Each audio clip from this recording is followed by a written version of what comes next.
our next guest. Oh, what the... Yeah, Jim, I'm sure it was. Was it? Fun. Oh, how unfortunate.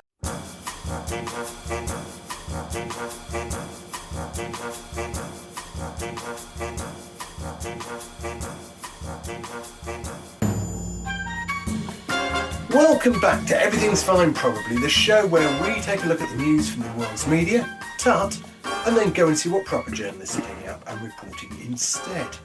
And we need some good news. Otherwise, we're just stuck with stories about Elon Musk, a man so morally bankrupt that he thinks people being able to post deepfake images of other people all over the internet should not only be allowed, but encouraged, because to not allow this would somehow be an infringement of free speech or creativity or whatever the bloody idiot's claiming this time.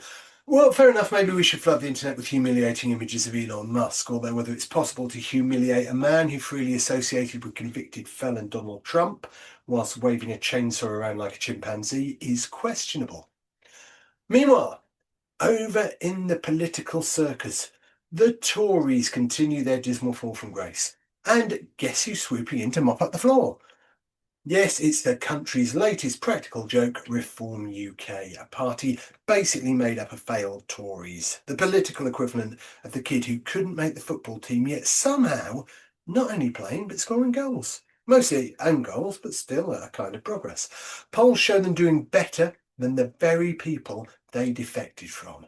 It's like watching a reality show where every contestant's incompetent, but somehow the group of slightly more coherent incompetents is winning. So the internet may be a lawless clown show, our politicians are playing musical chairs with policy competence, and one billionaire is gleefully giving us every tool we need to digitally humiliate him. But hey, at least we can laugh, right? Yeah. Right? Yeah. So stick with us as we unpack this week's weirdness and find little pockets of good news. I'm joined by Stu. Hello. And Gemma's back. Hooray! How are we both? It was quite interesting just listening to your intro there. We have this magnificent state-of-the-art tool in Grok. And what do humans use it for? Making porn, basically. No matter how far we progress with all the tech, it always comes back to porn. it always comes down to nudie photos, doesn't it? So, you just think all that power it's using, all the fossil fuels we're burning in order just to undress politicians and film stars and various types of people. I mean, it's just so base. I mean, what is wrong with humans? Why do we like the nudie photos? Do you not like nudie photos, Stu? Oh, who doesn't? Who doesn't? What about you, Gemma? Is this really the first question we're going to ask Gemma of the year? Yes, it Gemma, is. do you like nudie photos? Do I like nudie photos? How to answer that question?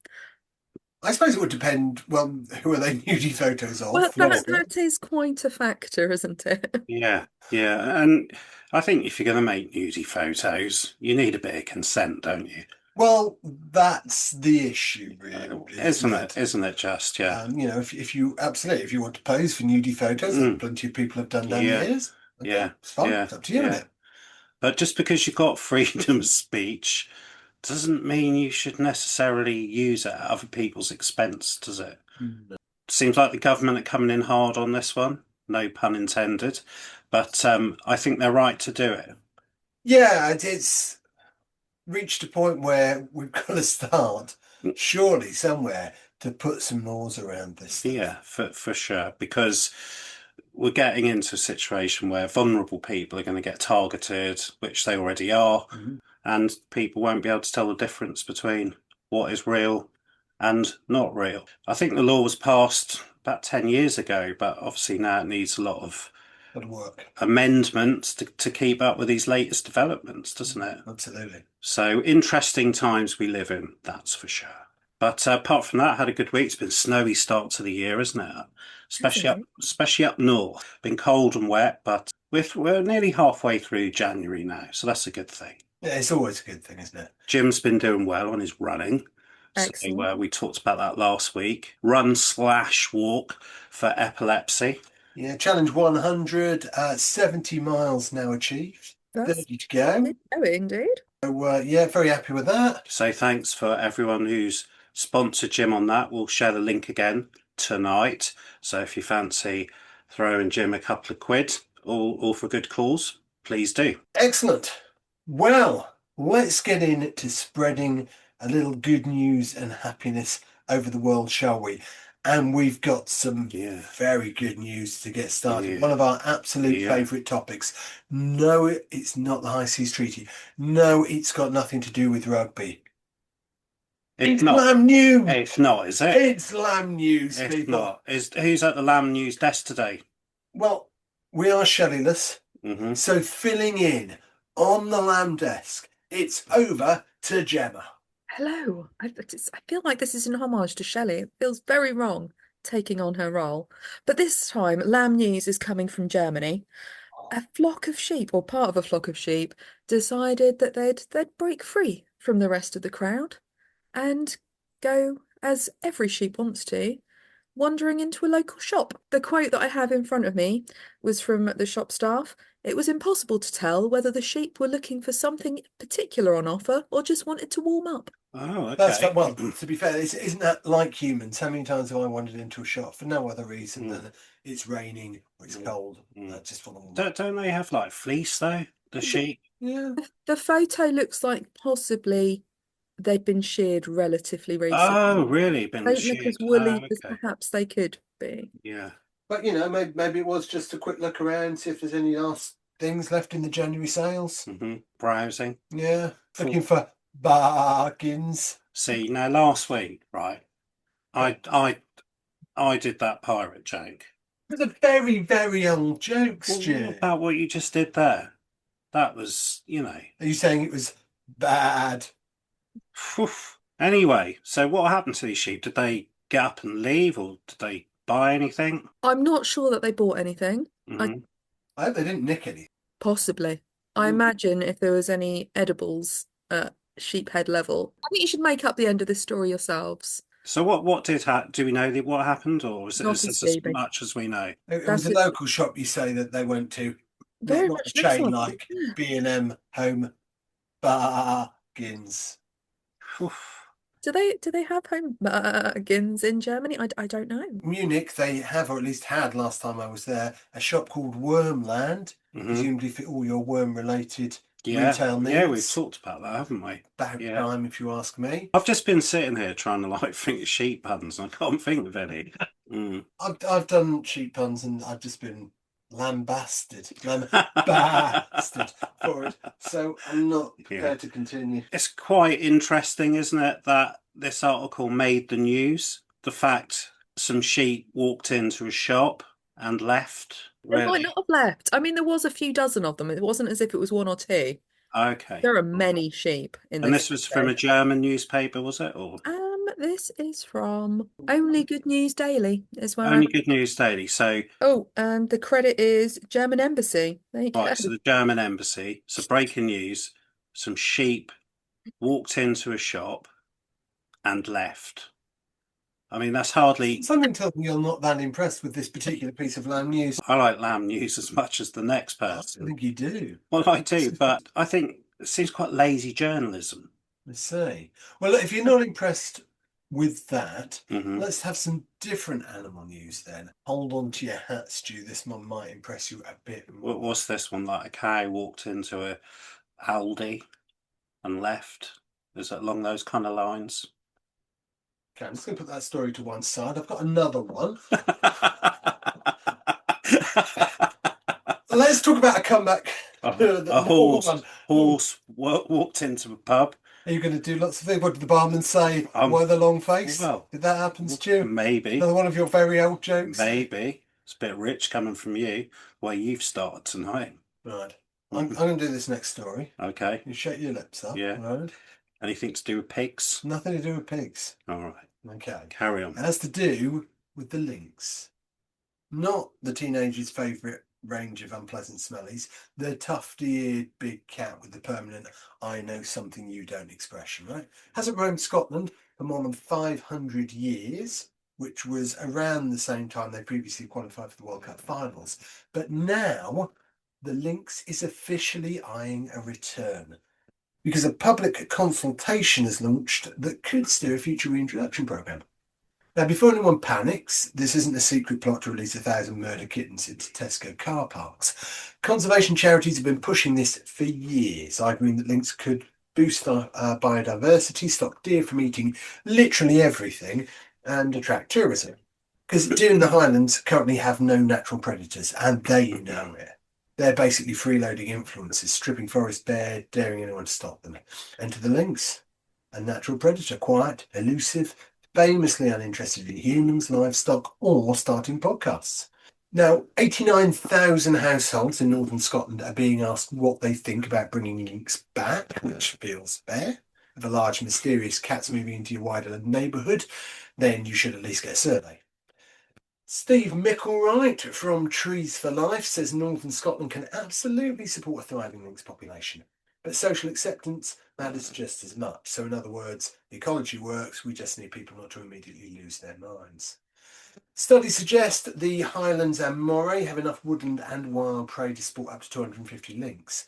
Seems like a very polite number of cats, mostly minding their own business in the woods, judging us silently from afar, as cats will.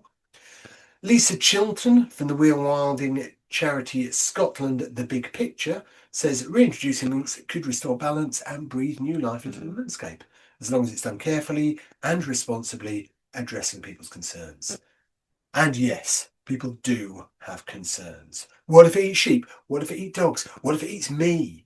Well, the reassuring answer to all three is statistically, that's not going to happen. Lynx are shy, solitary, they're extremely good at avoiding humans. In fact, if you ever see one, it's because you've won the rarest game of hide and seek on Earth. So this isn't about turning Scotland into Jurassic Park, it's about restoring a missing piece of an ecosystem that's been out of whack for centuries. So what about that one, Stu? You happy with that? Did they go in the shops? Will they go in the shops? Well, they're going to be in the woods. Oh, okay. So I suppose if there's a shop in the woods or just on the outskirts, they might wander in, but they don't tend to go where humans are. Because lynx smart enough to work out that humans best avoided. That sounds cool. I like cats. What colour are lynx? Lynx, they're a similar colour, I think, to cheetahs, aren't they? Are they? And I think, I could be wrong, some patterning. Do you like? Are they a big cat? A big-ish cat. They've got large, tufty ears. Yeah. Do you know what the most? Yeah, just showing this Josh a picture of Gemma as well. Yeah. That's a lynx. If you didn't know. I would go to Scotland to have a look at those. Yeah. Wouldn't you? You probably won't see them because they tend to stay out of the way of humans. Okay. Jim, we should do a podcast trip to go and see the lynx. I should have seen that coming, shouldn't I? If you think about it, we have had quite a few good news stories that were kind of Scotland based, so it makes sense to head north. Yeah, everything's fine, probably live from Scotland. What do you think? Jim looking nonplussed at this point. No, do you know what the most dangerous animal is in the UK, which kills the most amount of humans every year? Other humans? No. No. Do you know, Gemma? Oh, I would have guessed humans, but more fatalities from this animal than any other animal in UK every year kills humans. Do you want to have a guess? No. Don't afterwards say on the tip of your tongue. Back to that game. I was going to say that one. Oh, okay. All right, well, I'll guess. Something that might transmit disease, I guess. No. Fleas? No.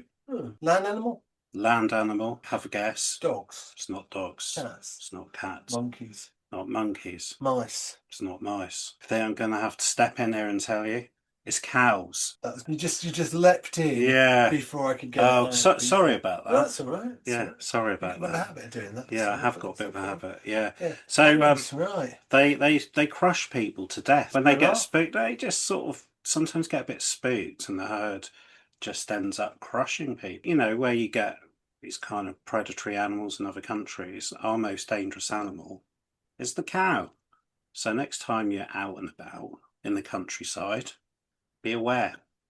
The top tip is if you're walking in a field with cows and you have a dog, you should be letting your dog off the lead. Controversial. Well, but it's popping up on signs in the countryside and everything because the dog's going to outrun the cows and you're not. No, we're not. Not once they get going. It takes them a while to build up the momentum. But once they get going, you need a run, boy. Good. Thanks, Jim. Well, I think that's about done for animals this time. So let's take a bit of a leap and move it from animals to the lessons that we can learn from Nuremberg. Well, good link, eh? Yeah, for sure. Again, like the One Show, isn't it? Yeah. Handbrake turn that. Do you know who was born this week? Whose birthday it was? In 1893. So they weren't actually born this week. Well, they were in 1893. In 1893. Yeah. I see. Yeah. I mean, they'd be getting on a bit now. Yeah. So that might be a clue. Yeah. Do you want to have a guess? Do actually. Go on then. I'm going to go for. I mean, Nuremberg. I'm going to have to go for one of those players. Was it Himmler? It wasn't. It was Hermann Goering. That was going to be my next guess. Why did Jim, you do this, Jim? Gemma, I want you to imagine the scene. Okay, I can see you imagining it now. It's 1945. The world has just survived the most devastating conflict in human history. Picturing that, Gemma. Can you picture that as well? Oh, I've got to do it too. Yeah. Oh, okay. Yeah, hang on. Let's use my mental imaging faculties. Oh, it's painful. Cities are reduced to rubble. Millions are dead. The anger, Jim, the grief, the desire for revenge is overwhelming. As it would be, wouldn't it?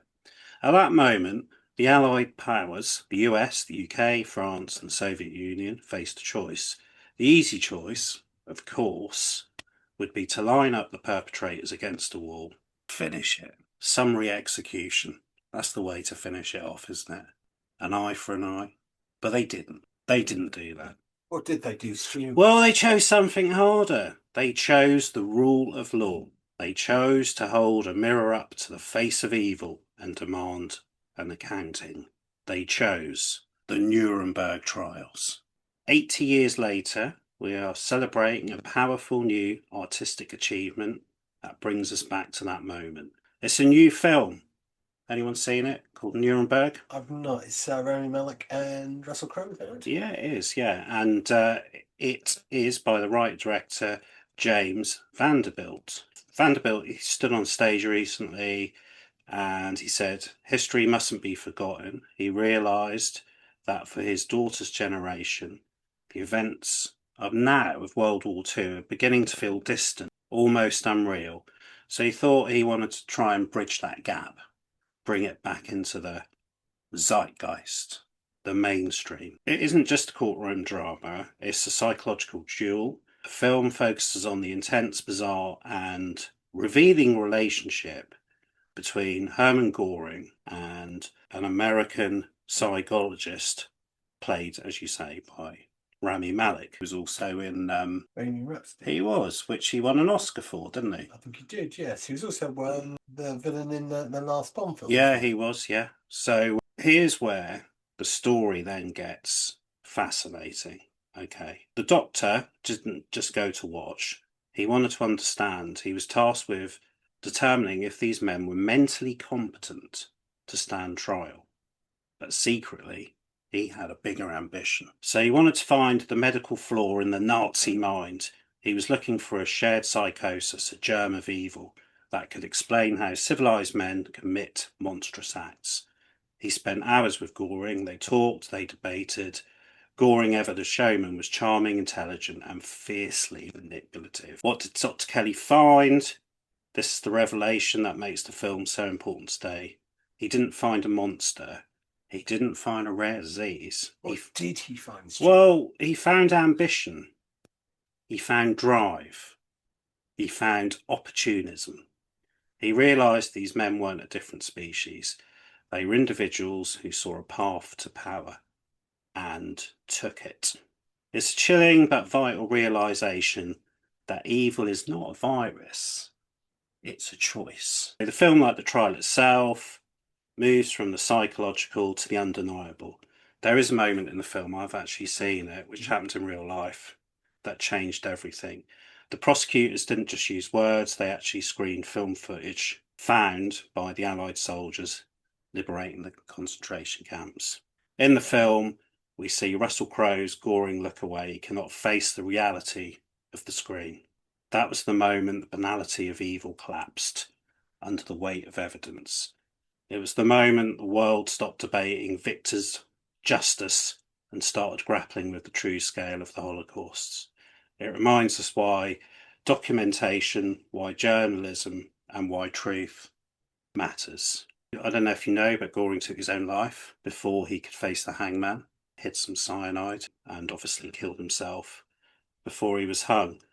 Dr. Kelly, the psychiatrist, struggled deeply in his later years, haunted by what he had seen, eventually meeting a tragic end himself through suicide. But the story does leave us with a light, a torch that is passed to us. In the film, the final word doesn't belong to the Nazi leader. It belongs to the interpreter, a man who had lost his own family in Auschwitz. When asked why this happened, he said, "Do you know why it happened here? Because people let it happen." Sounds harsh, but I see it as a message of empowerment.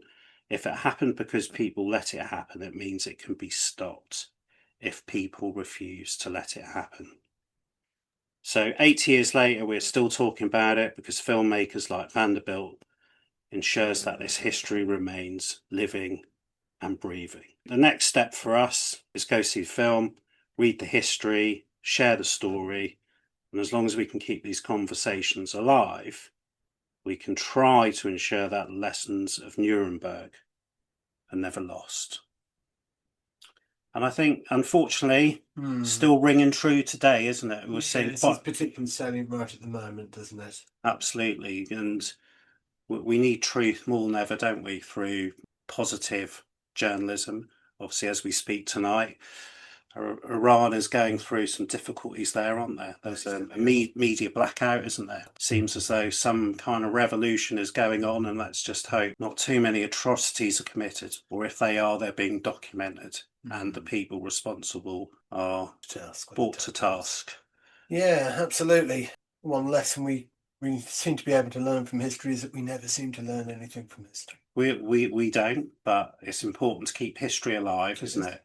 And to try to ensure that we don't make those similar mistakes. Well, what we're going to do is something now, I think, a little bit like, you remember, was it last year before when Oppenheimer and Barbie were out together at the same time? I do, yeah. At the cinema. I do, yeah. You went to see both, didn't Yeah. you? So we're going to do something very similar. So what we're going to do, Stu, you remember Barbenheimer? Oh, yeah. When Oppenheimer and Barbie were both out at the same time in the cinema. Well, we're going to do a sort of thing here by going straight from Nuremberg into a Barbie-related story. Barbemberg. Fantastic. That's very meta, that, isn't it? I think so. Yeah, absolutely. Who better? Yeah. To talk us through this good news Barbie story than Gemma. For decades, we've had a blueprint for what autism looks like. It was a blueprint drawn almost exclusively from the observations of young boys. Because of this, we created a world where millions of girls became invisible. Current research suggests that up to 80% of autistic females remain undiagnosed by the age of 18, while the historical diagnosis ratio was thought to be 4 boys for every 1 girl. We now know the truth is closer to 3 to 1 or even 1 to 1. These lost girls grow up thinking they are broken when they are simply different. They become experts at masking, mimicking social cues until they are exhausted, often leading to misdiagnosis of anxiety or depression. This is why the news from Mattel is a cultural earthquake. By launching the first ever autistic Barbie, they aren't just selling a toy, they're updating the blueprint. They worked with the Autistic Self-Advocacy Network, ASAN, to ensure this wasn't a caricature. She looks slightly to the side. For a girl who has spent her life being told to look people in the eye, this doll says it's okay to look at the world differently. The noise-cancelling headphones and fidget spinner aren't just accessories, they are symbols of self-regulation that many women didn't realise they were allowed to have. The clothing, loose-fitting fabric, acknowledges the physical reality of sensory processing, a detail often missed in female diagnosis. Writer Ellie Middleton noted that seeing this doll makes her emotional because it brings the conversation around neurodivergence in women to the forefront. When a girl sees this Barbie, she sees a version of herself that is authentic and joyful, rather than a problem to be solved. By normalising these traits in the toy aisle, we start to dismantle the masking that keeps the statistics so skewed. We move the median age of diagnosis, currently lagging years behind boys, closer to where it should be. We stop the cycle of women being misdiagnosed with personality disorders when what they actually have is a different, beautiful way of processing the world. The Playtime Revolution, the National Autistic Society, reminds us that there are over 700,000 autistic people in the UK alone. Every one of them is different. One doll cannot represent the entire spectrum, but it can represent a turning point. When we change how we play, we change how we see. This Barbie is an invitation for a new generation of girls to stop hiding behind a mask and start seeing themselves represented in the world's most famous mirror. Because when a child sees themselves in their toys, they don't just see a doll, they see a future where they belong. I just want to very quickly do a shout out. Barbie's not the only brand to make autistic dolls. Lottie sells dolls with autism, and Lego sell a variety of minifigures with non-visible disabilities as well. However, good stuff to tell. Nice to see happening. Well, I think, you know, obviously you've got a daughter, and when they're playing with toys, it's good that we're not just getting this generic one size fits all, and Yeah, you know, to absolutely. get toys that represent that person as well. Yeah. That's progress, isn't it? Yeah, well, Inclusivity. yeah. So Barbie, I mean, they started between 1959 till 2019. They did no dolls at all with any type of disability. Now there's blind dolls, Barbies in wheelchairs, with Down syndrome, with prosthetic limbs, and with hearing aids. There's also Ken doll with a prosthetic leg. There's another who uses a wheelchair with a ramp. And there's one with hearing aids. Simply that thing. If you absolutely for a child to be able to see a doll that represents them. Gemma, did you used to play with dolls when you were younger? I did indeed. You Yeah. did? Did you have a Barbie? I think I had two Barbies and a Cindy. Yeah, like to keep it balanced. I had Action You think Man. and yeah, and the Action Man, the hand-me-down Yeah. Action Man from my Yeah. brother as well. And you also seem to remember had a fondness for My Little Pony at one time. Oh, I can remember seeing my first horse, or seeing the first horse, with a hogged mane, and decided, that'd be a cool thing to do to My Little Pony. God knows where I found a razor, but off went the mane. Did you ever punkify your Barbie? I learned quite quickly with the My Little Pony that maybe that wasn't what I wanted to do with my toys. No. So what did you do? Cut his mane off? Yeah, hogged the mane. Yeah. Good. But what were you trying to achieve by doing that, do you I think? just wanted to create a hogged mane. I'd seen a horse with a hogged mane for the first time, and I thought that looks kind of cool. I want one of my So that sounds quite like technical. that. What's this? A hogged mane. Do you know what a hogged mane is? Do you know it? What is a hogged mane? Shaved, so obviously you usually have kind of like a long flowing mane. And it's not as bad, it's just been cropped really short. A Like a cropped cut. mane. Yeah, it's yeah. Oh, sorry. The term is hogged, but it's Oh, it is hogged. it Oh, is right. hogged, but it's cut really short. Go on, Jim, call up a picture. You're sat beside Stu. Let's have a look at a hogged mane. You want to have a look at a hogged mane? Yeah, we'll share this later. Can you remember? You may not, as you know, you're both male, but there was the doll. I say doll, just like this decapitated head that girls were given to do makeup on. Oh yeah, that's and styling. Yeah, that was called Creepy. Girls World. I'm going to take your word on that. I can't remember the name. I just remember it being quite scary. The little hair flick that you did there, Stu, as you said. To my mane. Jim just showed me a hogged mane. I've never heard of this before. Did you used to have like guns when you were young? Not real ones, but pretend guns. Yeah. Did you sort of? Well, we used to have candy cigarettes as well. Did you run around in the woods like doing the machine gun noise? Yeah. Do you want to do one? No. Do you want to do one, Gemma? No, I did not do that in my youth. I think you want to, don't you? Go back to the machine gun. For one time, I had a next door neighbour who used to laugh like someone doing a really bad machine gun noise. Okay. You get woken up in the morning by her going,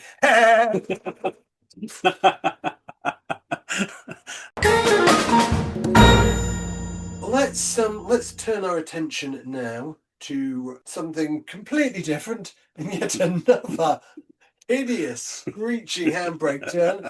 And let's talk about nuclear fusion, because why not? This is a great story. Is it? Yeah, this is from China this week. From the Guardian paper, which I picked up this week. And the headline, How We Just Broke the Impossible Ceiling of Nuclear Fusion. Does anyone know what nuclear fusion is? I'm not to a point where I could explain it now. Okay, all right. The sun, do you know what the sun is? Not to a point where I could explain Okay. it. I take it we're not talking the dodgy No, we're not talking that. Newspaper. So it's been burning for billions of years. It's burned without refueling, without waste, and without fail. It's the reason we are all here. For the last 70 years, the smartest physicists on Earth have been obsessed with one single idea. What if we could build one of those down here? Now, what could possibly go wrong, I hear you say? We call it the artificial sun, nuclear fusion. It's the holy grail of clean energy. If we crack it, we get near limitless power, zero carbon emissions, and no hazardous long-term waste. We solve the climate crisis in a generation, but there has always been a but, a ceiling we couldn't break through, a limit that physics told us was impossible to cross. Gemma, I hear you say, why don't we have fusion power plants yet? Why don't we have fusion power plants? Why, Stu? Well, to make an artificial sun, you have to heat hydrogen gas until it becomes a soup of charged particles called plasma. You then have to heat this plasma to 150 million degrees. That's actually hotter than the real sun. And then you have to trap it inside a magnetic cage, usually a donut-shaped machine called a tokamak. That's all you've got to do. Well, why the hell haven't we done that? Well, here's the catch. Oh, To get enough energy out of the machine to power a city, you need to pack the plasma tightly. You need density. For decades, we've run into a brick wall called the Greenwald limit. Think of it like this. so we didn't have enough density. Absolutely. Now, because we've got Donald Trump, who's about as dense as you can get, we've cracked it. Well, that's a good idea, Jim. That's well thought through. But think of it more like this. Think about like blowing up a balloon. You can only pump it so far, can't you? Before, as you well know, the pressure becomes too great. And then what happens? Yeah, it pops, doesn't it? It's us. In a fusion reactor, if you push the plasma density past this limit, the fuel becomes unstable. It goes haywire. Where does it go to? Haywire. Oh. So the reaction dies. For years, this was considered a fundamental law. This was a do not cross line. Again, what could possibly go wrong? Absolutely. It meant fusion reactors So we saw a do not cross line and we thought, I wonder if we should cross that. Well, it meant fusion reactors had to be massive, expensive monsters just to produce a trickle of power. But this week, a team at the Chinese Academy of Sciences did the scientific equivalent of walking through a brick wall. So working with their reactor, they didn't just approach the Greenwald limit, they only went smash through it. Usually we try to force the plasma to behave using brute force magnets, but this team tried something different. They utilised a process called plasma wall self-organisation. Instead of fighting the instability, they created conditions where the plasma actually stabilised itself. Imagine a crowded room where everyone is bumping into each other. Are you imagining that, Gemma and Jim? Imagine I've been to it. Oh, I'm okay. thinking gig territory. So, yeah. I'm thinking the Norwich beer. Yeah, everyone's bumping into each other. That's the old way, okay? Yeah. Now imagine the same crowded room suddenly syncing up, moving like a school of fish or a flock of birds, flowing perfectly together, even though they are packed shoulder to shoulder. By allowing the plasma to self-organise, they achieved a density which was thought impossible, and they kept it stable. This is not just record-breaking. This changes everything. So high density means you can get way more power out of a much smaller machine. It means fusion power plants now don't have to be the size of stadiums. They can be compact, efficient, and commercially viable. Because fusion is no longer just a science experiment, it can now become an industry. We can see a shift from government labs to commercial grids. Right now, companies like Helion Energy are already building machines. They have signed contracts to provide fusion power to Microsoft as early as 2028. We need to stop looking at clean energy as a burden we have to bear or a sacrifice we have to make. Let's get creative and look at the next great frontier we are about to cross. And we were talking about AI earlier, so if companies like Microsoft are going to take it on board, if they are going to progress down this route of more and more AI, then if they can produce it cleaner and not such an impact on the environment, then we can all look at more nudie photos, can't we? Well, what a great time it is to be alive. Wonderful. Well, thank you for that, Stu. That is, I mean, that's an amazing story. It's a wonder that we haven't heard more about it, quite frankly. But it's another one of those stories that tells you why things are actually an awful lot better than you might think if you looked at the news. And there is an awful lot of this stuff. So what I'd like to finish with this week, if I may, is over Christmas, you and I, we got a little bit into quizzes. Oh, they were good fun. Yeah. You obviously did the two that you threw at me. Yeah. I got you looking at yeah. furious people and so on. So I put together a little quiz for you of why things are better than you might think. So I've got a few questions here for you to answer. Do we both play this? I see no reason why. How do we buzz in or shut?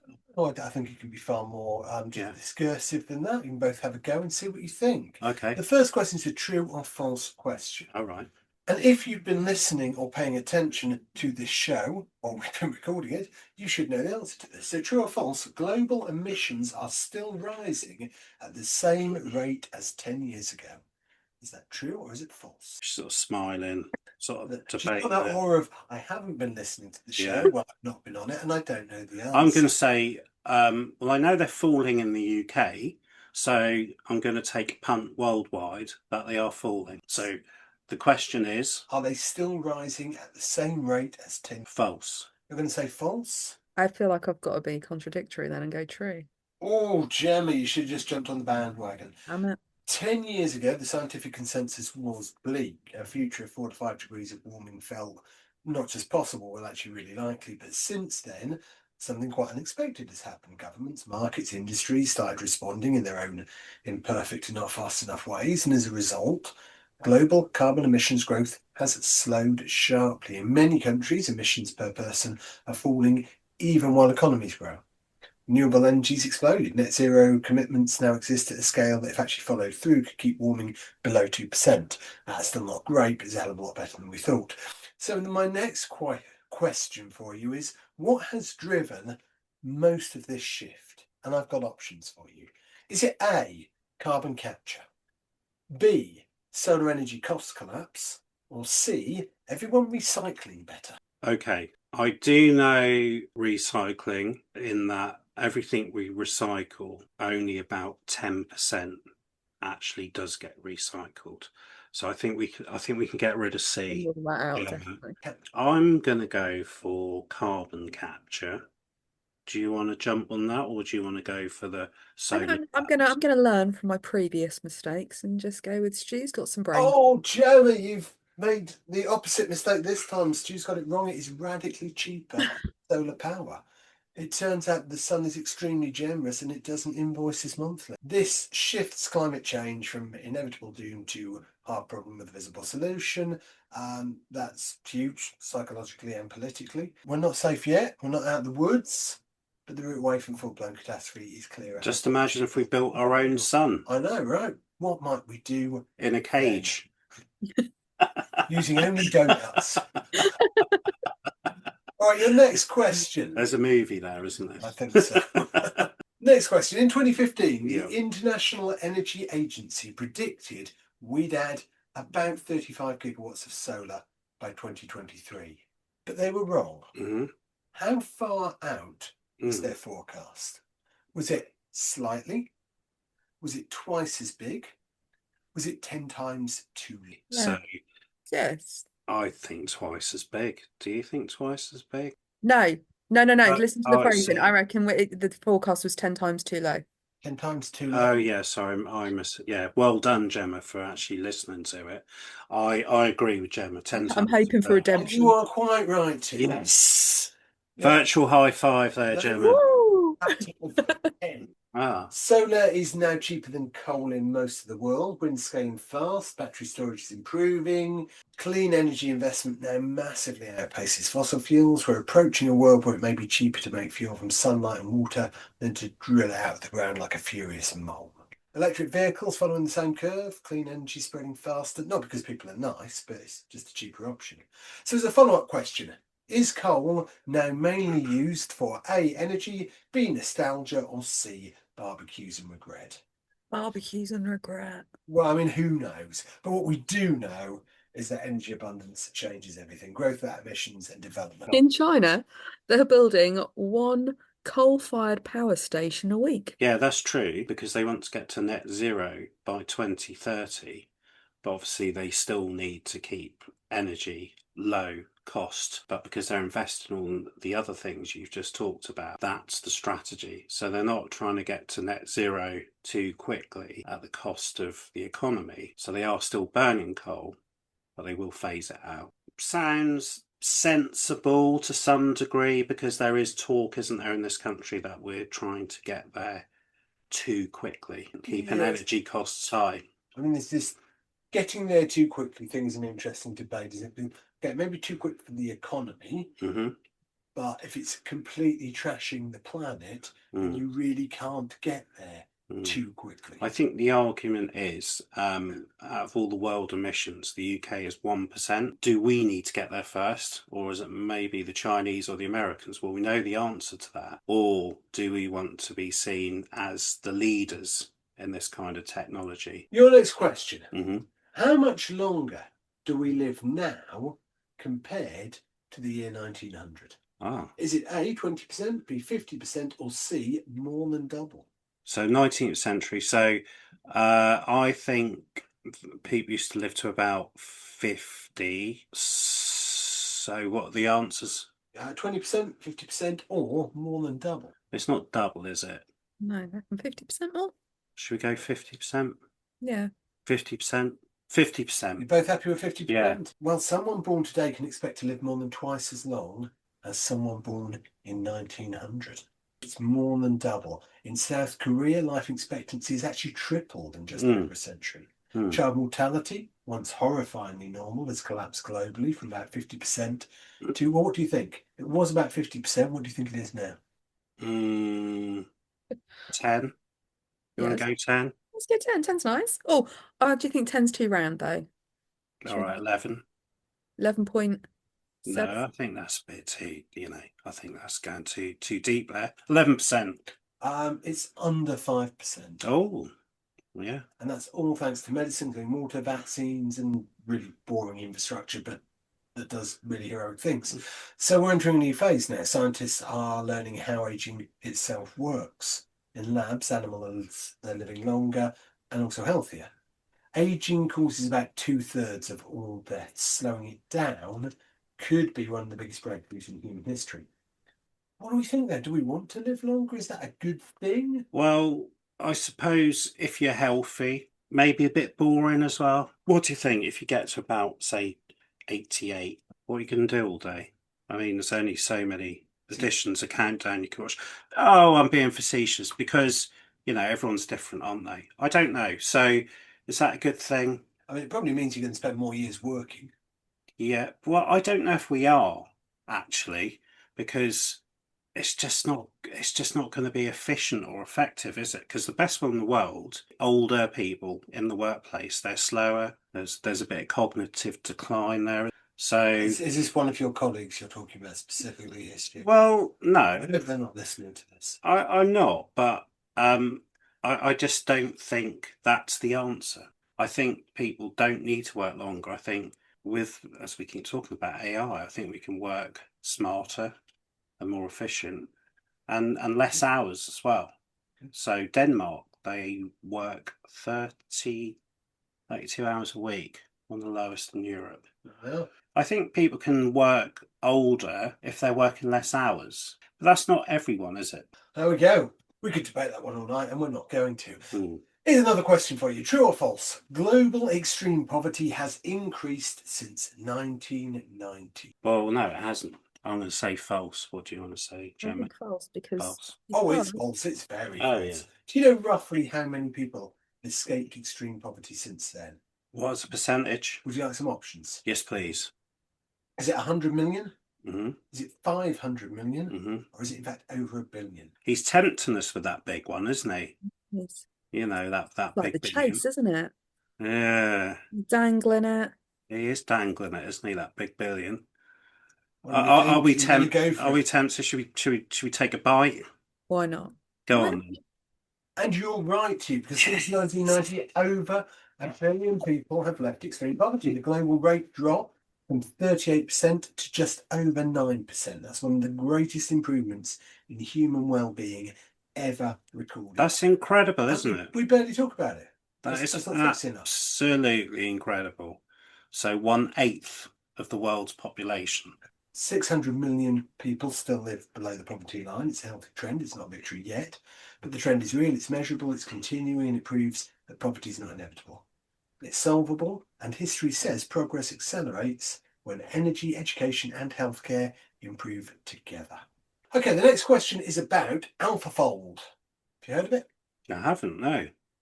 So it's an AI system from Google DeepMind, and it's been behind a major breakthrough. And my question is, what did AlphaFold crack? Was it A, DNA, B, protein structures, or C, cancer cures overnight? Cancer's not been cured, has it? No. That leaves us with, DNA or protein structures? well, DNA was discovered that, didn't they, in sort of 70s, 80s. Was that cracked by Crick? I'm liking protein structures. Did you want to go for the first one, just to cover our bases? Do you want to go for DNA? Okay. Yeah. Could be a trap, that. Gemma, are you happy with that? Or do you want to jump on the protein bus? Structure. Protein structure bus. Do you want to get on the protein structure bus? Yeah, I do actually. Join the party Right, bus. let's jump on. Protein Right, party it bus. is protein structures. AlphaFold mapped millions of protein structures from their amino acid structures. That would have taken humans centuries to figure out. We've got CRISPR, which is clustered, regularly interspaced short palindromic repeats, which can fix faulty genes by cutting and modifying specific DNA sequences in living organisms. So scientists can alter genes to correct mutations and fight diseases like sickle cell, create new therapies, develop new improved crops, offering simpler, cheaper, and more precise genetic editing than older methods. We've also got mRNA tech, which changed how fast vaccines can be built. So diseases that were once lifelong sentences are becoming treatable and even curable. The slightly scary follow-up question is, are we ready to be this powerful? No, we're not. No, we're not. Clearly not. No. Let's see what we do with that. Okay. What could possibly go wrong? I can't wait to find out. There's a movie there. Which brings us quite neatly onto the next question. So next up, what is the biggest risk of robotics? Is it A, job loss, B, safety, or C, Skynet? Skynet is a movie, right? Right, it's part of the Terminator films. Part of the Terminator films. It's not health and safety, is it? It's got to be job loss. Yeah. The correct answer is probably all of the above. But yes, the robots are coming for jobs. Yes, safety matters. And yes, every single one of us has seen Terminator and immediately assumed the worst. But here's the thing, the good news bit. Robots today aren't rising up. They're mostly still falling over, actually, a lot, on camera for our entertainment. But they're not just clumsy metal arms anymore. They're learning by watching videos. They're walking. They're talking.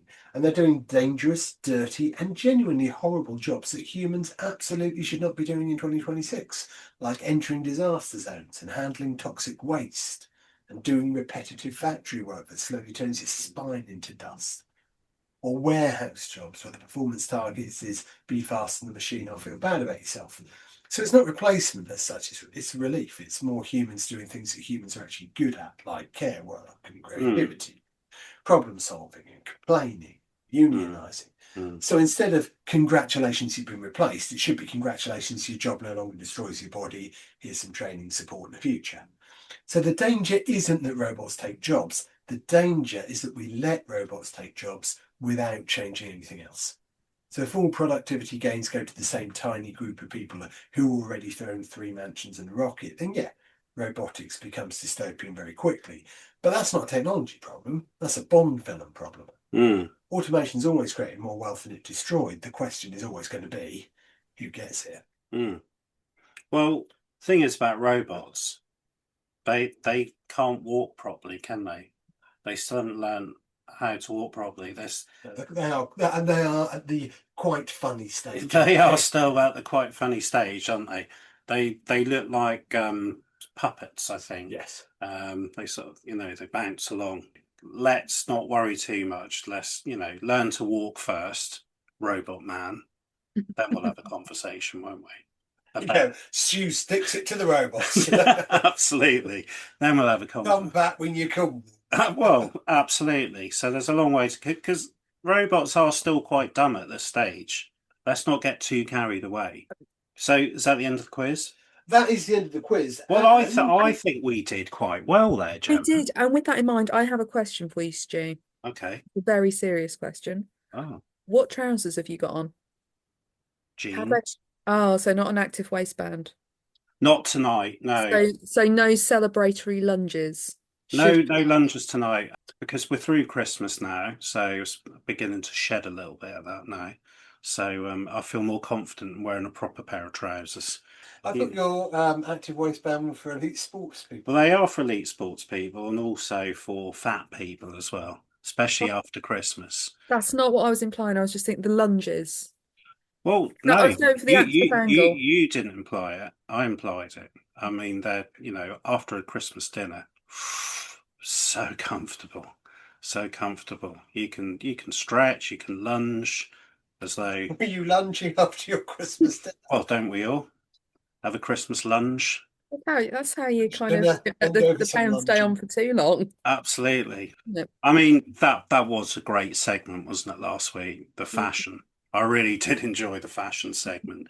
We'll have to do some more of those throughout the year. So, When are you going to get some active waist then, Gemma? Are you going to get on board with this? as soon as I'm home, there's an active waistband goes on. And I think that's where we'll leave it for this week, actually, and everything's fine, probably. Well, Jim, it's been quite an interesting episode, this one, It's hasn't been it? all over the place, We hasn't have been. It's the No, it second just week went- in January. Do you know, It went a whole circle, didn't it?